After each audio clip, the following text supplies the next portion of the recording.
मी doctor Gopal ढोरकर. मी प्राथमिक पदवीधर आहे. जिल्हा परिषद प्राथमिक शाळा पेवा, तालुका पलना, जिल्हा जालना.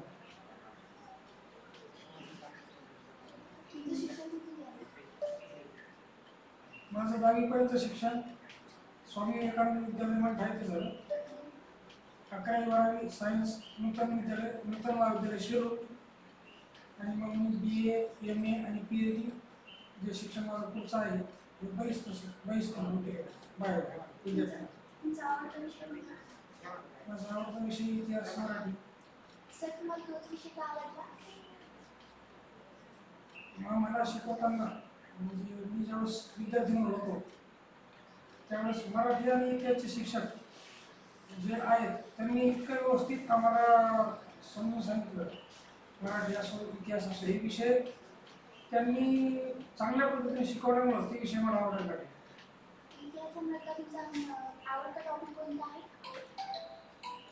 इतिहासामध्ये मला मध्ययुगाचा इतिहास आवडतो.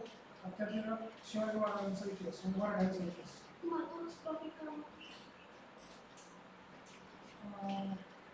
हिंदवी स्वराज्य स्थापन करण्यासाठी शिवाजी महाराजांनी सर्वप्रथम प्रयत्न केले.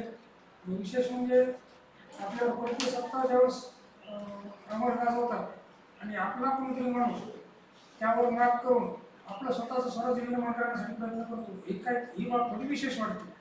आणि त्यामुळे मला तो इतिहास खूप आवडतो. 1674 मध्ये शिवाजी महाराजांविषयी त्यांच्या तेच का आवडले तुम्हाला? तेच सर्वात राजे म्हणजे बाकीचे पण राजे होते ना, त्यांचा इतिहास का आवडला तुम्हाला? शिवाजी महाराजांचा इतिहास आवडण्याचं मुख्य कारण असं की शिवाजी महाराज सर्वसामान्य कुटुंबातून आलेले होते. ते क्षत्रिय जरी असले तरी त्यांची वडील आदिलशहाकडं निजामशहाकडं त्यांनी जहागिरी केली. अशा परिस्थितीतून म्हणजे जहागीरदाराचा मुलगा म्हणून पुढे आले. पण हळूहळू त्यांनी स्वतःचं म्हणजे आपलं हिंदवी स्वराज्य स्थापन केलं. आणि आपण इतर लोकांचं जर पाहिलं त्यांना राजकीय पार्श्वभूमी होती. म्हणजे त्यांचे आई वडील राजे होते पण यांचे वडील राजे नव्हते. राजे नसताना हे स्वतः यांनी हिंदवी स्वराज्य स्थापन केलं. म्हणून त्यांच्याबद्दल जास्त विशेष आवड आहे. माझं शिक्षक झाल्यानंतर एक ध्येय होतं की MPSCची परीक्षा द्यायची. MPSCची परीक्षा देत असताना एका मित्रांना असं सांगितलं की एक PhDची पेट परीक्षा आलेली आहे, तर ती परीक्षा मला द्यायची इच्छा आहे, तर तुम्हाला द्यायची का? त्यावेळेस खरं सांगायचं मला पहिल्यापासूनच शिक्षण आवडत असल्यामुळं मला परीक्षा देण्याची आवड असेल. विविध परीक्षा कोणत्याही परीक्षा देण्याची आजही मला आवड आहे. म्हणून ती पेट परीक्षा दिली आणि पेट परीक्षा मी पास झाल्यामुळं वाटलं तर आपण मी करून घ्यावी. आणि योगायोगाने मी विद्यापीठात गेलो आणि भाऊसाहेब शिंदे सर नावाचे जे HOD होते इतिहास विभागाचे त्यांना मी भेटलो. त्यांना माझं व्यक्तिमत्व आवडलं. माझे पेट परीक्षा पास झाले हे गुण आवडले आणि त्यांनी मला काही शिक दिल्याचं मंजूर केलं. तिथून पुढे माझी PhD सुरू झाली. मी आता प्राथमिक पदवीधर म्हणून जिल्हा परिषद प्राथमिक शाळा पेवा इथे कार्यरत आहे. सर तुम्ही जेव्हा जॉबला लागला फर्स्ट टाइम कोणत्या गावामध्ये जॉब करायचा, कोणत्या जिल्ह्यामध्ये होते सर तुम्ही? मी जालना जिल्ह्यातच होतो. पण मंडळा परतूर तालुक्यामध्ये बाबुळतार नावाचं गाव हे माझं पहिलं अपार्टमेंटचं गाव आहे. किती शिकवलं गेलं? फर्स्ट जेव्हा तुम्ही आले तर तुमच्याकडे कोणता वर्ग होता? त्यावेळेस माझ्याकडे 6वी-7वीचा वर्ग होता. कोणत्या परीक्षा? मी त्यावेळेस D.Edची परीक्षा पास होऊन शिक्षण घेतलं. आता कोणत्या परीक्षा? आता मी 6वी, 7वी आणि 8वी इतर शिकतो. इतिहास आणि भाषा. तुम्हाला सब्जेक्ट शिकवताना काय वाटते? आनंद मिळतो विद्यार्थ्यांना शिकवताना आणि आवडीचा विषय शिकवताना जास्त आनंद मिळतो आणि विस्ताराने विद्यार्थ्यांना समजावून सांगता येतं. आपल्याला ज्या विषयाची आवड असते त्या विषयात आपण अवांतर वाचन पण भरपूर केलेलं असतं आणि त्यामुळं तो विषय शिकवताना खूप आनंद येतो. सर तुमचे या नोकरी मागचे म्हणजे या कामामागचे ध्येय काय होते? तर या नोकरीवरचं ध्येय असं होतं माझं की बाबा देशाला स्वातंत्र्य मिळालं आहे पण सुसंस्कृत नागरिक घडवणं हे आपलं आद्य कर्तव्य आहे. स्वतंत्र हे अधिकार कारण आजूबाजूला पाहिलं तर व्यसनात हिमतीनं आजकाल 10 वर्षाच्या पुढच्या मुलं सुद्धा व्यसनात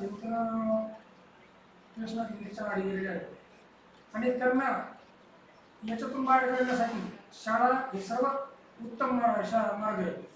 आणि आई वडिलांच्या मागे ही मुलं काम करतात आणि शाळेत आपल्या शिक्षकांना जेव्हा पालक म्हणून विद्यार्थ्याकडे लक्ष दिलं तर विद्यार्थ्याच्या शिक्षकाच्या लक्षात ते पूर्ण काम करू शकतो आणि आपल्याला आपण तसंच निर्व्यसनी राहून आपण विद्यार्थ्यांना निर्व्यसनी नागरिक घडवू शकतो. आवडता छंद पुस्तक वाचन. आतापर्यंत आपण कोणतं पुस्तक वाचलं? आतापर्यंत मी भरपूर पुस्तक वाचले. श्रीमान योगी, ययाती, स्वामी, त्याच्यातलं आवडतं पुस्तक कोणतं? सर्वच पुस्तके मला खूप आवडले पण त्यातले त्यात महानायक ही कादंबरी मला खूप आवडली. का आवडली सर तुम्हाला? सुभाषचंद्र बोस हे क्रांतिकारक होते आणि त्यांनी आपल्या श्रीमंत घरातले असताना पुन्हा भारतातले पहिले ICS काहीतरी अशी परीक्षा इंग्रज घेत होते. त्या काळातली ती पहिली परीक्षा ते पास झालेले. त्यांना कलेक्टर पद मिळत असताना ते कलकत्त्याचे पहिले महापौर असतानाही आणि श्रीमंत घराची पार्श्वभूमी असलेले त्यांना सुख वस्तू कुटुंबात जन्माला येऊन आनंदाने जगता येत असताना त्यांनी खूप दुःख भोगून शेवटी त्यांनी मरणयातना भोगून देश स्वतंत्र होण्यासाठी प्रयत्न केले आणि त्यांना खूप झगडावं लागलं आणि त्यांचा मृत्यू सुद्धा आणखी पण अज्ञात आहे. अशा थोर पुरुषाबद्दल सर्वांनाच जास्त उत्सुकता आहे. कदाचित ते जर भारताचे पहिले पंतप्रधान राहिले असते तर देशाची स्थिती वेगळी राहिली असते असं माझं वैयक्तिक मत आहे. तर आताचे जे पंतप्रधान आहे त्यांनी इतके बदल केले म्हणजे त्याच्यामध्ये अजून काय काय बदल व्हावे असं तुम्ही काय इच्छा आहे? यामध्ये पंतप्रधानांनी आता मोफत आणि सक्तीचं शिक्षण केलं आहे पण इंग्लिश स्कूल बंद करून आपल्या सरकारी शाळांवरच जास्त फोकस करणे आणि त्यातल्या त्यात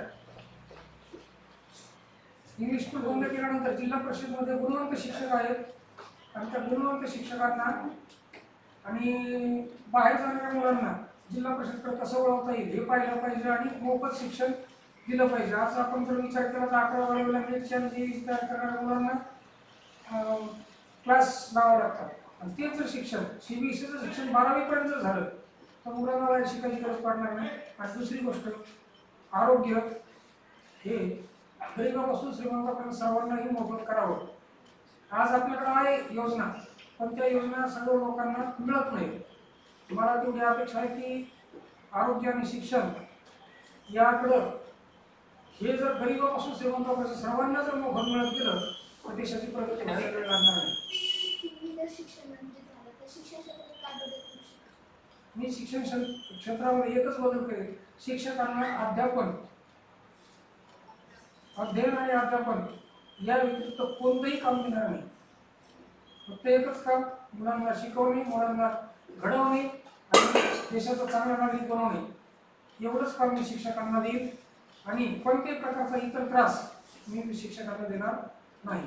कारण आजच्या घडीला जे ऑनलाईन कामं गरज नसताना शिक्षकावर लादलेली आहे त्यासाठी केंद्र स्तरावर एखादा क्लर्क नेमून त्याच्याबाबत त्याच्या हस्ते ते काम करून घेतलं जाईल. त्यात शिक्षकांची कोणतीही भूमिका नसेल. शिक्षकांची भूमिका फक्त मुलं आणि शाळा एवढंच त्यांच्या मागे काम आहे.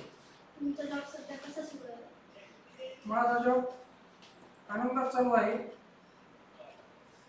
मला विद्यार्थ्यांना अध्यापन करताना खूप आनंद मिळतो पण शासनाला विविध कामामुळे थोडा त्याचा डिस्टर्ब होतो. सर तुमचं स्वप्न काय होतं? म्हणजे तुम्हाला शिक्षकच बनायचं होतं की इतर काही? मला डॉक्टर बनायचं होतं पण आर्थिक परिस्थितीमुळे वडिलांच्या सांगण्यामुळे मी शिक्षक झालो आणि पहिले 2-3 वर्ष मला इंटरेस्ट वाटला नाही खरी गोष्ट सांगायची म्हणून. कारण आपल्याला जे मिळालं पाहिजे ते मिळालं नाही माणूस समजत गेलो.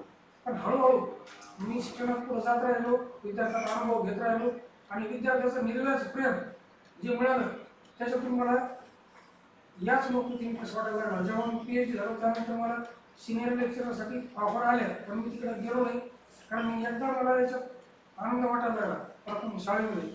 मग मला पैसा महत्त्वाचा नाही वाटला, मला हीच नोकरी जास्त महत्त्वाची वाटली. सर तुम्हाला डॉक्टरच का वाटतं? आणि जर तुम्ही डॉक्टर झाले असता तर म्हणजे तुम्ही काय केलं असतं? मी डॉक्टर झालो असतो तर आजच्या परिस्थितीत जे वैद्यकीय क्षेत्रामध्ये लुटमार चालू आहे, कारण नसतानाही म्हणजे वेगवेगळ्या तपासण्यात डॉक्टर करायला लावतात. गरीब पेशंट आहे का श्रीमंत आहे याचा थोडाही विचार न करता आलेल्या पेशंटला कसं जास्त म्हणजे फसवता येईल आणि त्याच्याकडून जास्त कसे पैसे उकळता येतील हे पाहिलं जातं. प्रत्येक गोष्टीत कमिशन आहे, ह्या गोष्टी मी केल्या नसतात. काही माझ्यासमोर आदर्श डॉक्टर लोक आहेत, त्यांचा आदर्श ठेवूनच मी वागलो असतो.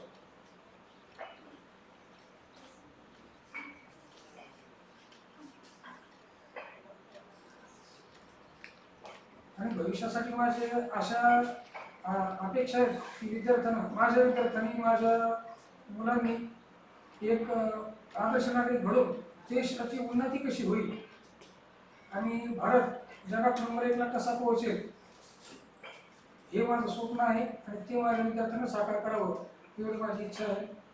तेवढं सर तुम्ही येऊ शकता. धन्यवाद.